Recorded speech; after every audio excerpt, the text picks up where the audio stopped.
They work behind the scenes. Their skills, spatial awareness, superhuman calm and precision. The standard is perfection. You're always looking to do it perfectly.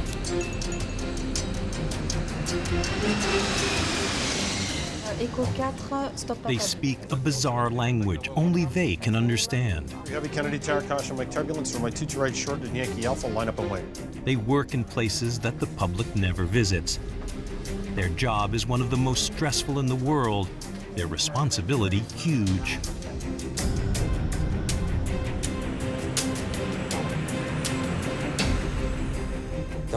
In my head, I saw the two planes crash and fall right onto a neighborhood. Bottom line is, if it doesn't take your life, it certainly is going to take your health. And I felt like I was the worst criminal who had ever lived. Every minute of every day, they hold the lives of thousands in their hands. Who are they? The hidden heroes of the air traffic controllers. A good air traffic controller is a fearless warrior.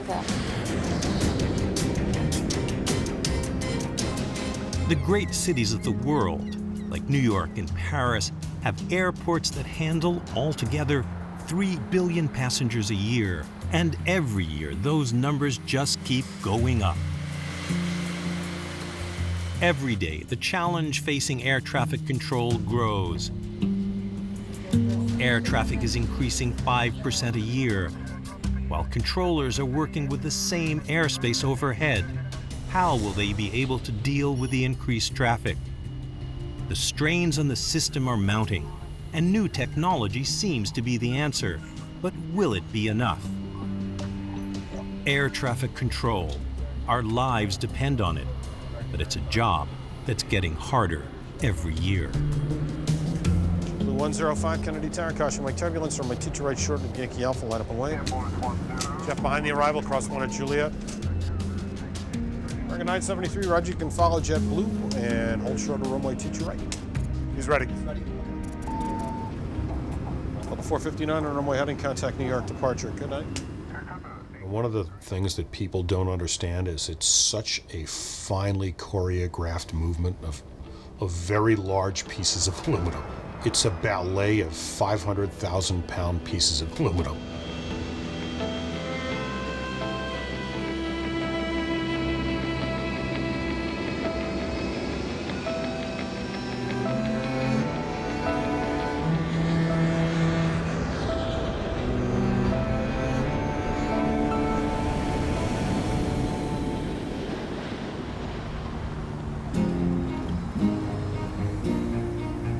It's not easy getting around a big city like New York. With millions of commuters, transportation is a nightmare.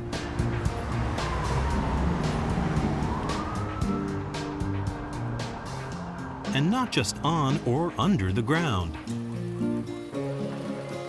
Every day, there are more than 90,000 commercial flights taking off around the world.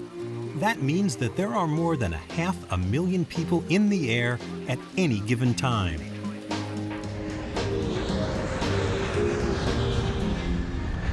And a surprising percentage of them are over the very crowded skies of the New York metropolitan area.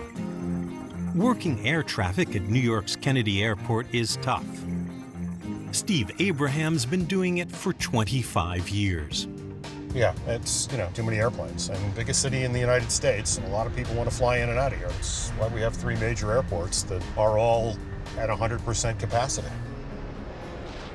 It's hard for people to understand that, they look up in the sky and see how much airspace there is, that, airplanes should all be able to move freely because the sky's a big thing. The road is a very confined place, but the airspace in and around New York is very constrained.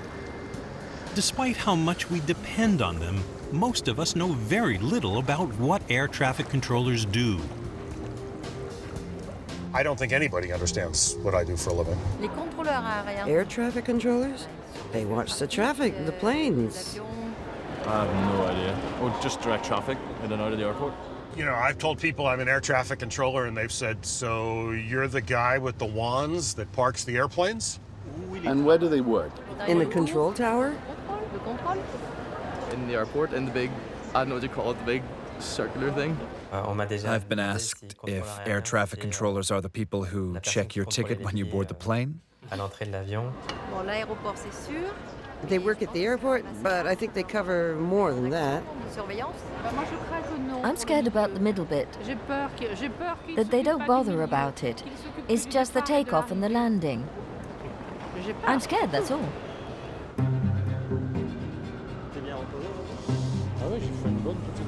Commander Eric Prévost and co-pilot Stéphane Carminati will be flying tonight from JFK to Paris's Roissy-Charles de Gaulle. There's a lot of traffic in New York, but the air traffic controllers know how to handle it all and guarantee our safety. See you soon.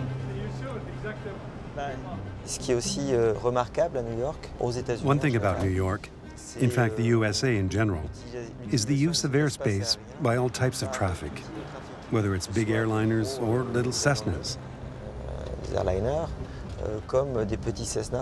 At the same airport, you'll find a 747, a Cessna 152, and helicopters.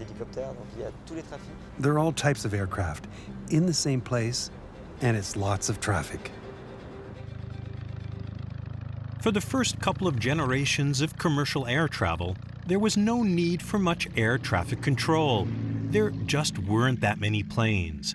Like sailors, pilots could set a compass course for their destination and fly there directly. The skies belonged to them. Soon, however, the skies belonged to everyone, and air traffic grew every year. The only way to prevent disastrous accidents was to create a permanent international system of air traffic control. This was made possible with the development of radar during the Second World War. Finally, we knew where a distant airplane was. The first version of radar, called primary radar, is a basic system. An electronic signal is sent from a land-based radar tower. When it hits an object, it bounces back, showing where that object is. Secondary radar, as it's called, is still used today. A signal is sent from a radar tower, but the aircraft sends back a packet of information, including its identification, altitude, and bearing. All of this now shows up on the radar screen.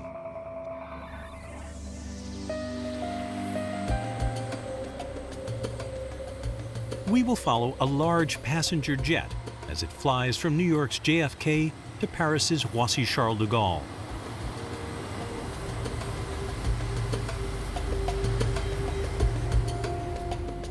Throughout this 6,000-kilometer flight, at least a dozen controllers will be in charge. From ground control to departure to a series of en route controllers. 70 vectors AS 279. 41, monitor tower 120.9. This global network of air traffic control manages the tens of thousands of flights that take off every day.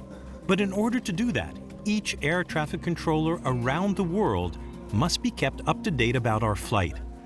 That process starts many hours earlier in the airline's control center in Paris.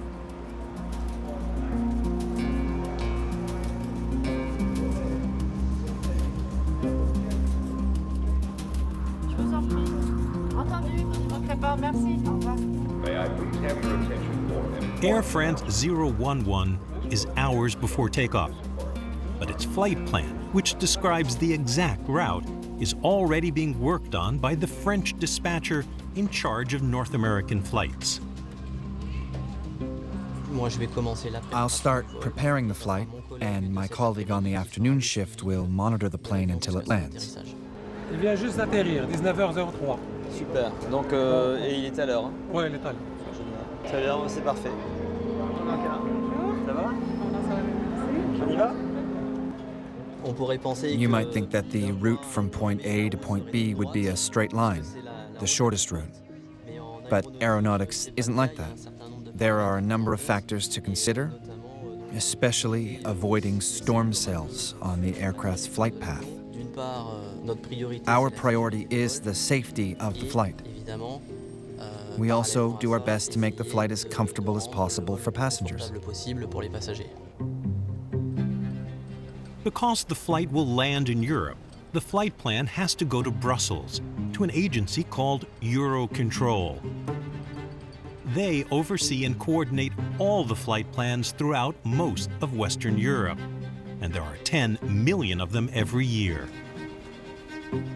We are here in Brussels in the operations room of the European Network Manager of Eurocontrol. In fact, we have the 40 countries which are members of Eurocontrol. We also have Estonia and Morocco. So in fact, we have the airspace of 42 different countries that we carry out a number of centralized functions for here. Eurocontrol receives and approves around 30,000 flight plans a day. A flight plan is like a contract between the pilot and the air traffic system. On your specific flight, the day before the flight, for a long-range flight like that, the flight plan would have been sent both to the air traffic control organization in the United States and also to us for Europe. That flight plan, we would have checked it to make sure the route is available and it can be flown. If there was any problem, we would have contacted immediately the company operating the flight, agreed the new route with them, acknowledged that, a copy of that is given to the pilot, so he has exactly the same route as the air traffic control is expecting, as we are expecting. Merci. How are you, sir? Fine. How's it going? Good to see you again. Thank you. Too long. It's been too long. Back in New York, our crew is working away in a room you've probably never seen. It's where they will go over the flight plan prepared in Paris and approved in Brussels, the one that's now in the hands of all the air traffic controllers along the route. So we have two domestic ADSs, Moncton and Gander. We switch to Oceanic ADS Gander, then Oceanic ADS Shanwick, and then ADS Domestic Shannon. Okay? Our New York controller, Steve Abraham, is on his way to work. In Paris, the controller who will land our plane is driving home. He's full of life, full of energy, and he loves what he does. But I have a tired husband. The only time he can really rest is on vacation. When he's working, Thomas gets up tired and goes to bed tired because his biological clock is totally disrupted by the fact that his hours change every day.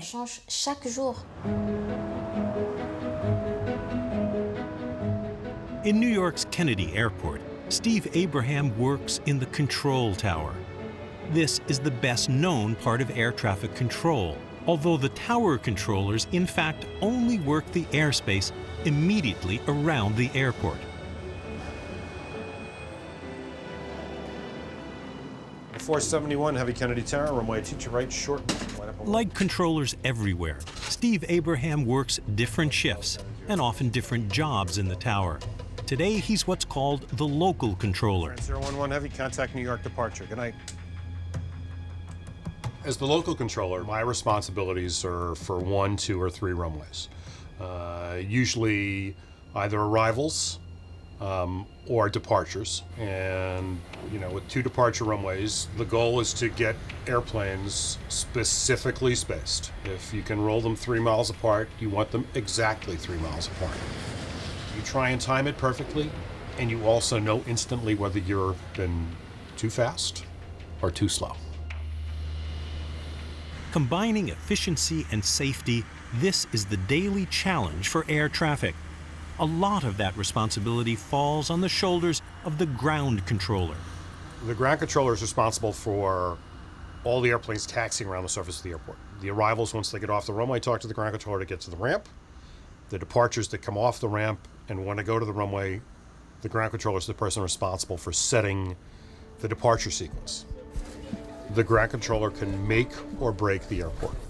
In a busy evening, you can have a ground controller that's ineffective that can put the airport into delays for 4 hours. I mean, just forever. Just because their sequence is not effective. Ground control has no predictability. He does not know who's going to call. He does not know where they're going to call. And you have to take chaos and make it organized. The guys from Singapore can taxi that airplane anywhere. Air France, Lufthansa, all those guys need Foxtrot. Singapore, you can take that guy anywhere.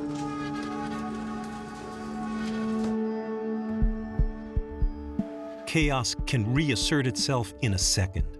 Bob Richards knows that well. He worked the tower at Chicago's O'Hare, one of the busiest towers in the world. There's always that pressure when all of a sudden, out of nowhere, a pilot declares an emergency. Now your adrenaline's pumping. In your hands are the lives of the people on that airplane, the crew, and everything else. You and you alone have to do something to make it happen.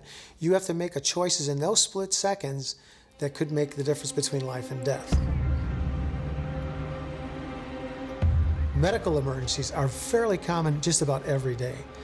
Somebody's having a seizure, a child is bleeding. There's so many different types of medical emergencies, and what you have to do in that situation is you have to take the airplane wherever it is and remove everybody in front of that airplane and get it to the runway as fast as you can. There are thousands of lives at stake, but that's the one thing that controllers can't afford to think about.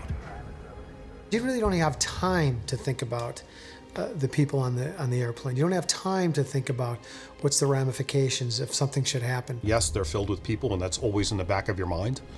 But you don't think that, you know, Aunt Mary's sitting in 13B when you say clear for takeoff. The truth about stress in this job is nobody tells you about it. The concept that the public has, it is a stressful job, and they're right. But in your 20s and 30s, you don't think of it that way. It's when you start having a little heart palpitations, you have a little atrial fibrillation, you start having some pains in your stomach that you start to realize in your 40s and 50s, maybe there's something I missed. And yes, and then you start seeing the worst case is, I saw 6 of my best friends die in the tower, and they were ages 29, 30, 38, 39, 43, and 49. The skies may be getting more and more crowded, but with airports that have remained the same size, air traffic control has been forced to ratchet up the pace. And this has increased even more the pressure on air traffic controllers. When it came to that realization after the first funeral I went to, it really hit me that, hey, wait a minute, you know, you gotta pay attention to your body. You can't just go haphazardly into this thinking that you're invincible, because you're not. 500 cross runway 22 right, taxi right on Bravo without stopping. Air traffic control is changing, but it's a conservative profession. Controllers in most locations still use paper strips, which are printed out and then written on by hand, just like they were 30 years ago. New technology is coming to places like New York, which will increase traffic flow, but there are some worries about it. Technology's great. I tend to be concerned about whether we have made it, and I don't want to say too easy, but we've become too reliant.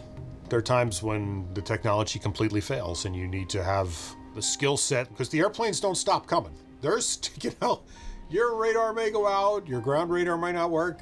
The pilots don't know that, and they still want to come here, and it's the ability to manage, you know, that unexpected situation that really separates somebody with a lot of abilities from somebody who just does the job.